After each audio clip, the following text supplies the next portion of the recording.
ल साथीहरू अघि चाहिँ हामीले चाहेर भाले छोप्न लगाइरहेको थियौँ मैले त फाइनली छोपिसकेँ अब चाहिँ हाम्रो यसको के आइटम बनाउँछौँ त्यो चाहिँ लगाउँछौँ र यो चाहिँ 2 किलोको लोकल भाले हो साथीहरू हेर्न सक्नुहुन्छ प्योर लोकल भाले हो अनि आज चाहिँ हामी यसको के आइटम बनाएर दिन्छौँ र के दिन्छौँ भनेर तपाईँहरूले देखाउने पनि छौँ र हाम्रो भिडियो अन्तिमसम्म हेर्नु होला है त ल हेर्नुहोस् है साथीहरू यो चाहिँ हाम्रो लोकल कुखुराको एउटा कटनिसी आइटम हो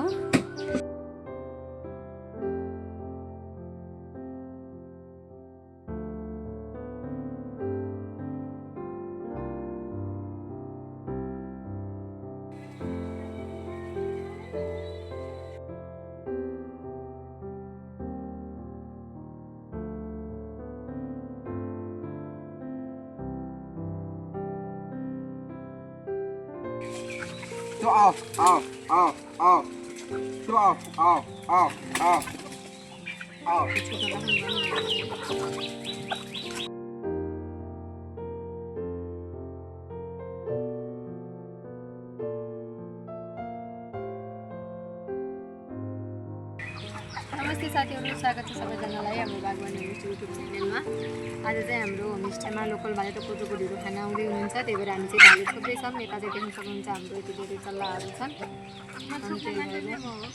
त्यही भएर हाम्रो भिडियो अन्तिमसम्म हेरिदिनु होला सब्सक्राइब गर्नु भएन भने सब्सक्राइब गरिदिनु होला लाइक कमेन्ट सेयर गरिदिनु होला है त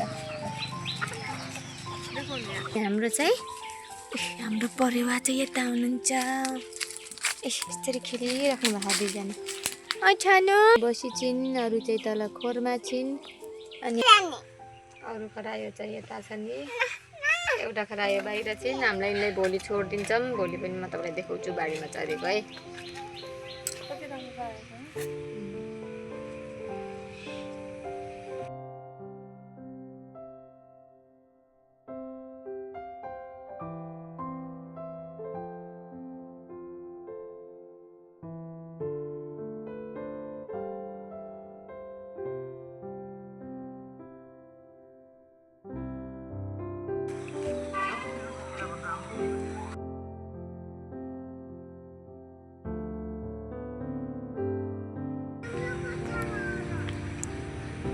चाहिँ हाम्रो रहेको छ एकदमै लास्ट क्याबिन हो साथीहरू यो चाहिँ हाम्रो आफ्नै हातले सिमेन्टले बनाएको नेचुरल क्याबिन हो यहाँ चाहिँ जाडो महिनामा पनि एकदमै स्पेसल छ किनभने घाम ताप्नलाई र हाम्रो गर्मी महिनामा पनि रुखको मुनि भए हुनाले शीतल हावा खाँदै अनि नास्ताहरू खाँदै हाम्रो चाहिँ यो सबै गेस्टहरूको चाहिँ फेभरेट क्याबिन हो साथीहरू यदि हजुरहरू पनि यहाँ बसेर खान चाहनुहुन्छ भने हाम्रो बागवानी होमस्टेमा आउनु सक्नुहुन्छ है त हेर्नु त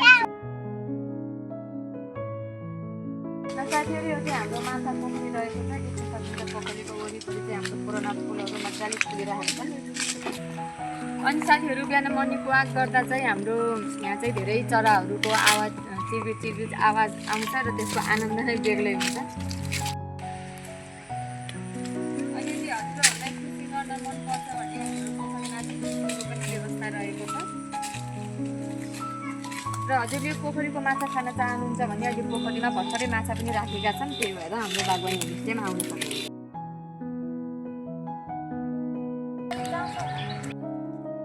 तपाईँहरूले कलर चाहिँ कस्तो मनपर्छ हाम्रो बागवानी होमस्टेमा चाहिँ सिजन अनुसारको फ्रुट्सहरू पाउँछ यो सिजनमा चाहिँ तपाईँहरूको देखिसक्नुभयो आँप लिची त्यसपछि अनार त्यसपछि तरकारी खाने कटहर पनि रहेको छ साथीहरू है अनि यता तल चाहिँ देख्न सक्नुहुन्छ हाम्रो धेरै केरा छ धेरै केरा पनि छ र बेसा पनि रहेको छ हामीले चाहिँ हाम्रै बारीमा फलाएका तरकारीहरू तपाईँहरूले खुवाउने गर्छौँ जो चाहिँ विषालु हुँदैन हामीले केही पनि विषालुहरू तरकारीमा हाल्ने औषधिहरू युज नगरेर लगाउने गर्छौँ साथी है त्यो खुर्सानीहरू पनि छन् डल्ले खुर्सानीहरू पनि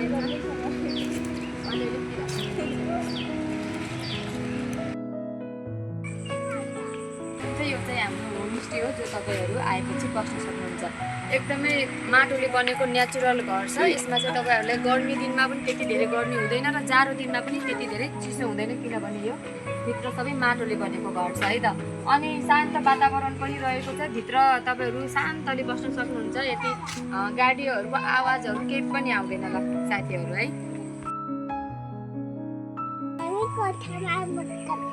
होमवर्क गर्न के होमवर्क छ हजुरको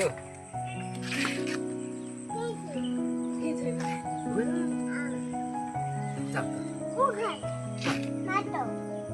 जाम होमवर्क गर्दा देख्न सक्नुहुन्छ साथीहरू एउटै झुप्पामा यति सानो आँप कति धेरै फलेको छ। यो चाहिँ एकदमै राम्रो फल हो रे। यसको नाम चाहिँ मलाई ठ्याक्कै थाहा भएन यो आँपको नाम चाहिँ। तर यो आँप फल्न लागेको साथीहरू रेगुलर वर्ष फल्छ। 4 वर्ष भइसक्यो यो यति सानो हुने बेला नै फलेको हो र यो आँप फल्न लागेको अहिले 4 वर्ष भइसक्यो। हजुरहरूलाई पनि यस्तै सानादेखि ठुलासम्मका बोटका आँपहरू खान मन छ भने हाम्रो बागवानी होमस्टेमा आउनुहोस्। ल साथीहरू म चाहिँ आँपको बोटमा चढ्दैछु। आया कति अप्ठ्यारो आएको। अनि साथीहरू हाम्रो यहाँ चाहिँ जुरेलाको बच्चा छ कि के छ त्यो चाहिँ थाहा छैन। तर फोन यस्तै छ आउनुहोस् त हेर्नु कति बाटो हो। यस्तो राम्रोले हेर्नु त है खोलेस बनाएको छ। तर बच्चा छ कि अन्डा छ यसमा? बच्चा रहेछ। ए बच्चा झिकिसक्यो रहेछ साथीहरू हेर्नुहोस् कतिवटा छ।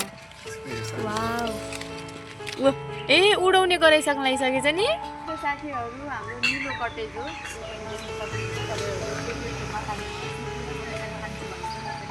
पर्दा लगाएर खान मिल्यो होइन न हावा पासेर खान्छु भने पनि यसरी खान मिल्यो है त।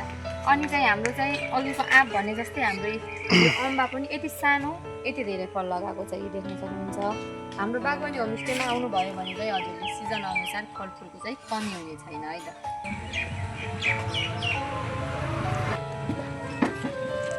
यो चाहिँ हाम्रो अगाडि एकदमै तपाईँहरू गेटको अगाडि नै यो गाडी पाउन सक्नुहुन्छ है त। यस्तो राम्रो रङ्गी बिरङ्गी छतावाला यो पनि एकदम स्पेसल कटेज भनौँ या बस्ने ठाउँ। अनि हाम्रो यतापट्टि कति क्युट छ। सबभन्दा क्युट त त्यही होला।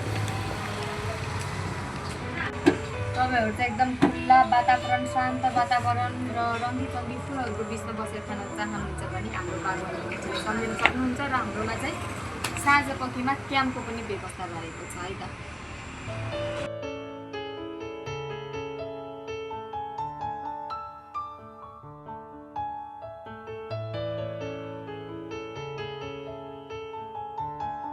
ल साथीहरू अनि हाम्रो बागवानी होमस्टेमा के पाइन्छ त भनेर हजुरहरूलाई थाहा छँदैछ। मैले अरू भिडियोमा पनि भनिरहेको हुन्छु। हाम्रो होमस्टेमा चाहिँ लोकल भाले कोदोको ढिँडो त्यसपछि मसरुम फ्राईहरू चिकन आइटमहरूदेखि ल्याएर हामी कहाँ चाहिँ सुन्दर वातावरणसहित बस्नको लागि सुविधा पनि रहेको छ है साथीहरू।